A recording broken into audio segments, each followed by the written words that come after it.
ఒక్కసారి కొమ్మూరి గోల్డ్ కి కాల్ చేయండి. తాకట్లో ఉన్న మీ బంగారాన్ని విడిపించి మార్కెట్ ప్రైస్ కి వాళ్ళు కొనుక్కుని మిగతా డబ్బులు మీకు ఇచ్చేస్తారు. అందరికీ నమస్కారం. వెల్కమ్ టు మనం టీవీ. నేను మీ పవన్ బేసుడా. మాతో పాటు సీనియర్ జర్నలిస్ట్ కట్టా కార్తిక్ గారు ఉన్నారు. ఆయనతో మాట్లాడదాం. అన్న నమస్తే. పవన్ నమస్తే.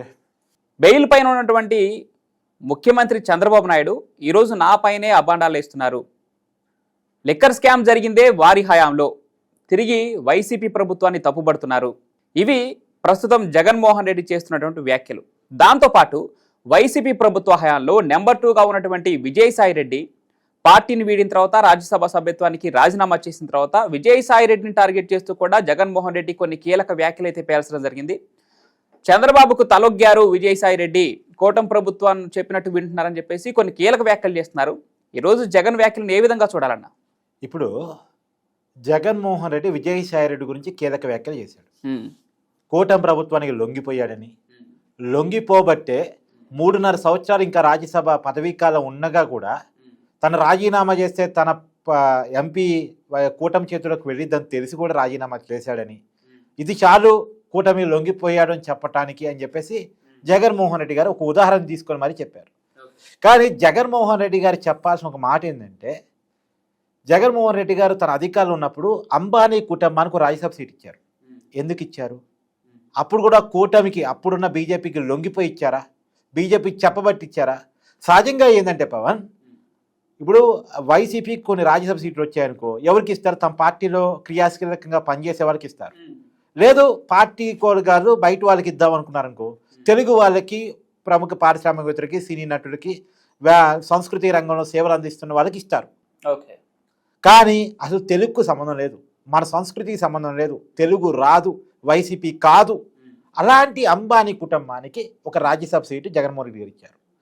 అంబానీ కుటుంబానికి ఇవ్వడం చాలా ఇంపార్టెంట్. ఎందుకు నేను కీలకంగా చెప్తున్నానంటే, రాజశేఖర్ రెడ్డి గారు చనిపోయినప్పుడు, అంటే జగన్మోహన్ రెడ్డి గారి తండ్రి ఉమ్మడి రాష్ట్ర ముఖ్యమంత్రిగా ఉండి చనిపోయినప్పుడు, రాజశేఖర్ రెడ్డి గారిది ప్రమాదం కాదు, సహజ మరణం కాదు, రాజశేఖర్ రెడ్డి గారిని కావాలని ఏదో చేశారు, కుట్రపూరితంగా చేసింది సోనియా గాంధీ, చేసింది రిలయన్స్ కుటుంబం, చేసింది చంద్రబాబు నాయుడు, ఈ ముగ్గురు కలిసి చేశారని చెప్పేసి ఆ రోజు వైసీపీ ఆరోపించింది. రిలయన్స్ సంస్థలకు సంబంధించినటువంటి కార్యాలయాల మీద దాడులు కూడా చేసింది, షోరూముల మీద దాడి చేసింది. మరి అలాంటి వైసీపీ అధికారంలోకి వచ్చిన తర్వాత, రాజశేఖర్ రెడ్డి కుమారుడే ముఖ్యమంత్రి అయిన తర్వాత, రాజశేఖర్ రెడ్డిని చంపించింది రిలయన్స్ కుటుంబమే అని ఆరోపించిన ఆ వ్యక్తులు, ఆ నాయకుడు, మరి అదే రిలయన్స్ కుటుంబానికి రాజ్యసభ ఎందుకు ఇచ్చారు? ఒక రాజ్యసభ సభ్యుడు 3.5 సంవత్సరాలు వదులుకుంటేనే నువ్వు అమ్ముడుపోయావని ఆరోపిస్తున్నారు కదా. ఏకంగా ఓ సీటే అమ్ముకున్నాడు జగన్మోహన్ రెడ్డి.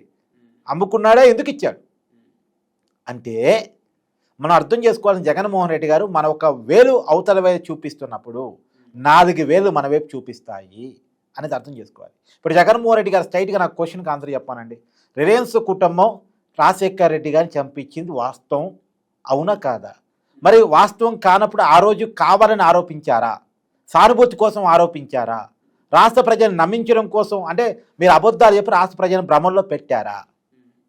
ఎందుకు అంటే, జనం ఏమన్నా పిచ్చోళ్ళు అనుకుంటున్నారా? ఆ రోజు అబద్ధాలు చెప్పి నమ్మించినప్పుడు ఈ రోజు అబద్ధాలు చెప్పట్లేదు గ్యారంటీ ఏంది? ఆ రోజు అబద్ధాలు చెప్పి రాజకీయ ప్రస్థానాన్ని కొనసాగించినప్పుడు ఈ రోజు కూడా అదే అబద్ధాలు చెప్తున్నారేమో. మీ తండ్రి చావునే రాజకీయ అవసరాల కోసం వాడుకున్నప్పుడు ఇవాళ విజయసాయి రెడ్డి కూటమికి లొంగిపోయాడని అబద్ధం చెప్పడానికి ఏముందాడా? ఇవాళ విజయసాయి రెడ్డి చెప్తున్నాడు, నాకు వైసీపీలో గౌరవం లేదు, తర్వాత వైసీపీలో కోటరీ ఉంది, జగన్మోహన్ రెడ్డి కలవాలంటే ఏదో ఒక ప్రయోజనం వాళ్ళకి అప్పచెప్తేనే కలవాలి, అంటే కమిషన్ ఇస్తేనే జగన్మోహన్ రెడ్డి గారిని కలిసే అవకాశం ఉంది అనేటువంటిది విజయసాయి రెడ్డి చెప్తున్నారు. అయితే ఇంకొక మాట కూడా, విజయసాయి రెడ్డి వైసీపీలో ఉంటే మంచోడు, సఖ్యుడు, బయటకు వస్తే దొంగ. మరి ఇదే విజయసాయి రెడ్డి జగన్మోహన్ రెడ్డితో కలిసి జైలు జీవితాన్ని పంచుకున్నాడు. జగన్మోహన్ రెడ్డి గారితో కలిసి 16 నెలలు జైల్లో ఉన్నాడు, హైదరాబాద్ సెంచరీ కూడా జైల్లో. మరి అప్పుడేమో గొప్పోడు, సత్యుడు, మంచి సౌమ్యుడు, కానీ ఇవాళేమో కూటమికి లొంగిపోయిన వాళ్ళ దగ్గర కనిపెడుతున్నాడు. ఇంకొక మాట కూడా, సరే ఒక్క విజయసాయి రెడ్డి మాత్రమేనా? మరి విజయమ్మ నీతో విభేదించి బయట ఉంటున్నారు. యాక్చువల్గా సాంప్రదాయబద్ధంగా ఏంటంటే, తండ్రి తల్లి మామూలు కొడుకు దగ్గర ఉంటారు, కొడుకు అల్లుడి దగ్గర, అదే కూతురు దగ్గర ఉంటారు, కొడుకు కూతురు దగ్గర ఉంటారు. కానీ దీనికి భిన్నంగా ఇవాళ విజయమ్మ గారు కూతురు అల్లుడి దగ్గర ఉంటున్నారు. ఎందుకు ఈ పరిస్థితి విజయమ్మకి దాపరించింది? పైగా విజయమ్మని కోర్టుకు లాగేటువంటి పరిస్థితి ఎందుకని వచ్చింది? తర్వాత షర్మిలమ్మ ఇవాళ నీ మీద తిరుగుబాటు చేస్తుంది కదా, షర్మిలమ్మ కూడా కూటమికి లొంగిపోయిందంటారా? అంటే ఎవరు మీకు వ్యతిరేకంగా మాట్లాడితే వాళ్ళంతా అవతల వాళ్ళకి లొంగిపోయినట్ట. ఇవాళ మీ బంధువు బాలినేని శ్రీనివాసరెడ్డి మీకు వ్యతిరేకంగా మాట్లాడుతున్నాడు, మీ పార్టీకి రాజీనామా చేసి ఇవాళ జనసేనలో జాయిన్ అయ్యాడు, మీ క్యాబినెట్లో మాజీ మంత్రి కూడా ఆయన. మరి అలాంటి వ్యక్తి అతను కూడా లొంగిపోయినట్టేనా? అంటే ఎవరు మీకు వ్యతిరేకంగా మాట్లాడితే వాళ్ళు లొంగిపోయినట్టేనా? ఇవాళ జగన్మోహన్ రెడ్డి పరిస్థితి ఏంటంటే పవన్, జగన్మోహన్ రెడ్డి పార్టీ పెట్టినప్పుడు ఆయన కోసం రాష్ట్రంలో కేంద్రంలో కాంగ్రెస్ పార్టీ అధికారం ఉన్నప్పుడు కూడా అధికారాన్ని కాదనుకుని 18 మంది ఎమ్మెల్యే రాజీనామా చేసి ఉప ఎన్నికలకు వెళ్ళారు, బై ఎలక్షన్స్కి వెళ్ళారు. అంతగా చాలామంది జగన్మోహన్ రెడ్డితో క్యారియర్ అయ్యారు. అంటే ఆ రోజు జగన్మోహన్ రెడ్డి కొత్త పార్టీ పెడుతున్నాడు, తర్వాత అప్పటికి రాజకీయ అనుభవం పెద్దగా లేదు, అయినా పెడుతున్నాడు, కేసులు పడ్డాయి, జైలు జీవితం. కానీ ఆ రోజు జగన్ అంటే ఒక వేవ్ ఉండేది, జగన్ అంటే జనం వచ్చేవాళ్ళు, జనంలోకి వచ్చాడంటే విపరీతమైన క్రేజ్, మామూలు క్రేజ్ కాదు. జగన్మోహన్ రెడ్డి కోసం 18 మంది ఎమ్మెల్యే రాజీనామా చేశారు. కానీ మొన్న జగన్మోహన్ రెడ్డి ముఖ్యమంత్రి అయి పదవీ కాలం ముగిసిన తర్వాత జగన్మోహన్ రెడ్డి గారి మీద పూర్తి వ్యతిరేకత. జగన్మోహన్ రెడ్డికి ఇవాళ ఉన్నది 11 మంది ఎమ్మెల్యేలే. అంటే పార్టీ పెట్టే నాడు ఉన్న ఎమ్మెల్యేలు కూడా ఇవాళ లేరు.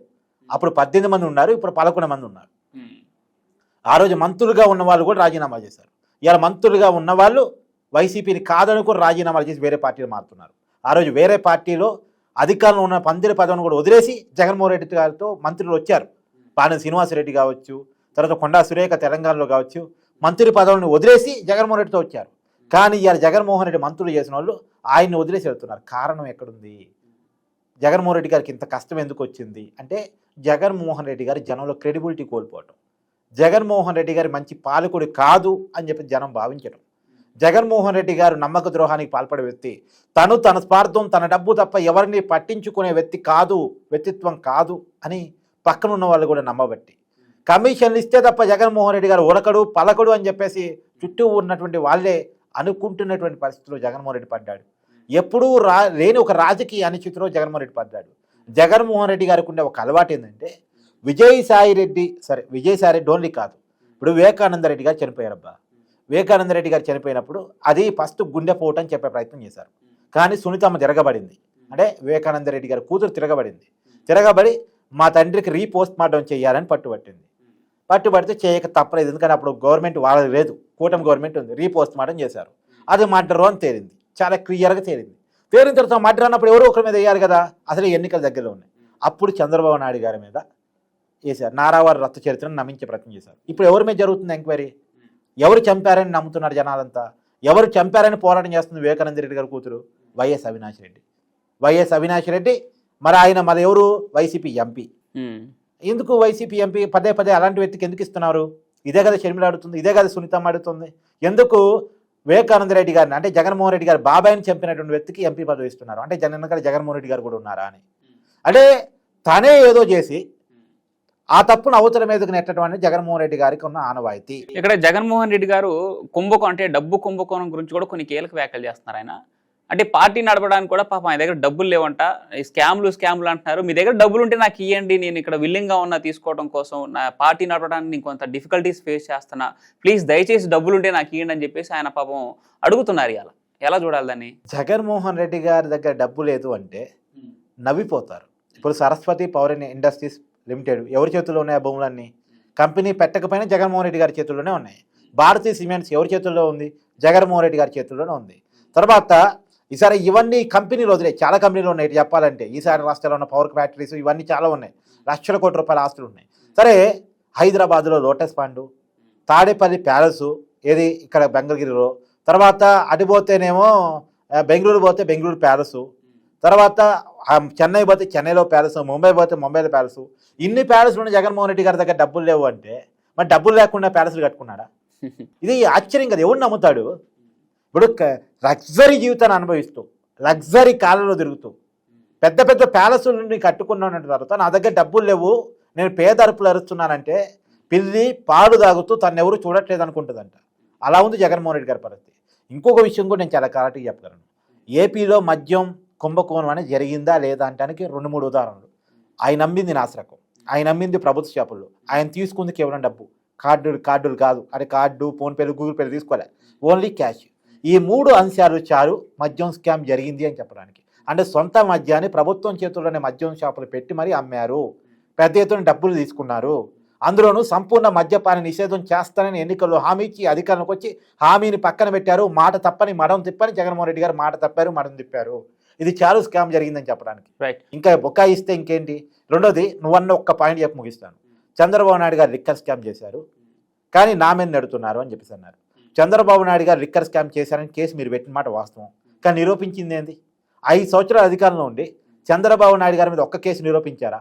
మీరు అధికారంలో ఉన్నప్పుడు గుడ్డి గుర్రానికి ఏమన్నా పలు దొంగతున్నారా మీరు? ఏమన్నా ఎందుకు నిరూపించలేకపోయారు? అది మీరు సమాధానం చెప్పాల్సిన ప్రశ్న. ఫైనల్గా ఈ జగన్మోహన్ రెడ్డి ప్రెస్ మీట్ గురించి ఒక మాటలో ఆయన ఏం చెప్పారు, మీరేం చెప్తారు? జగన్మోహన్ రెడ్డి గారి ప్రెస్ మీట్ చూస్తే నేను మాత్రమే దొంగని కాదు, నీ వెనకాల ఉండే నీ అమ్మ మొగుడా అని అడగదలుచుకున్నారు. కానీ అంటే తనకి బురద అంటుంది కాబట్టి ఆ బురదను అవతల మీద తోసే ప్రయత్నం చేస్తున్నారు. రాష్ట్ర ప్రజలు అన్నీ గమనిస్తారు. రైట్ రైట్ థ్యాంక్ యూ అన్న.